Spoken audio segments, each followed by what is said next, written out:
Hello guys and welcome back to the channel. And ఫైనల్గా Devara movie release date అయితే వచ్చేసింది. April 5th 2024 వస్తామని అయితే చెప్పారు.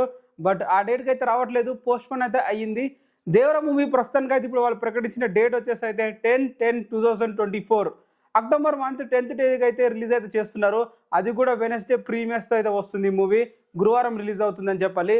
జూనియర్ ఎన్టీఆర్ గారు నటించిన ప్రతి మూవీ కూడా గురువారమే రిలీజ్ అవుతుంది. ప్రీవియస్గా ఏ మూవీ చూసుకున్నా అదే, ప్రీవియస్గా ఏ మూవీ చూసినా, సోలో రిలీజ్ అయిన ఏ మూవీ చూసినా కూడా ఇలానే రిలీజ్ అయితే వచ్చాయి. ప్రతి మూవీ కూడా గురువారమే రిలీజ్ అవుతుంది. సో ఈ మూవీ కూడా అదే ఆన్వాయితీగా రిలీజ్ అయితే చేస్తున్నారు. అండ్ మూవీ వచ్చేసి అయితే అఫీషియల్గా వాళ్ళైతే ట్విట్టర్ అకౌంట్లో అయితే జూనియర్ ఎన్టీఆర్ గారు అలాగే దేవరా మూవీ టీం వాళ్ళు కూడా అఫీషియల్గా పోస్టర్ అయితే రిలీజ్ చేశారు. మీరు పోస్టర్ అయితే చూస్తున్నారు కదా, జూనియర్ ఎన్టీఆర్ గారిది చూస్తున్నట్లయితే జూనియర్ ఎన్టీఆర్ గారిది కింద ఒక అంటే మొత్తం భూమి కానుకొని ఒక కబడ్డీ ఆడుతున్న స్టైల్ అయితే ఒకటైతే ఉంది. ఈ సీన్ వచ్చేసి అయితే కబడ్డీ సీన్ ఒకటి ఉంది మూవీలో అని చెప్పి అయితే నాకైతే ఇన్సైడ్ లీక్స్ అయితే వచ్చినాయి. మరి ఈ షాట్ వచ్చేసి కబడ్డీ సీన్ అనేది నేను అనుకుంటున్నాను. అండ్ లోపల మన జూనియర్ ఎన్టీఆర్ మెడలో ఒకటి చూసుకుంటే ఒక కత్తులతో ఒక డిజైన్ అయితే ఉంది. లాకెట్ లాగా ఒక డిజైన్ కూడా ఉంది, మనం అయితే చూడొచ్చు. సో చేతికి కడియం కూడా వేసుకున్నాడు. ఇది దేవరనా లేకుంటే దేవరా సన్నా అనేది అయితే మూవీలో మనం తెలుసుకోవాలి. ప్రస్తుతానికి అయితే మూవీ నుంచి వచ్చిన ప్రతి పోస్టర్ కూడా అదిరిపోతుందని చెప్పాలి. ఇది కూడా అదే రేంజ్లో అయితే ఉంది పోస్టర్ కూడా. అండ్ ఈ మూవీ సీన్ అంటే ఈ పోస్టర్ కనిపిస్తున్న సీన్ చూస్తుంటే హైలైట్ అయ్యేటట్లు ఉంది మూవీకి.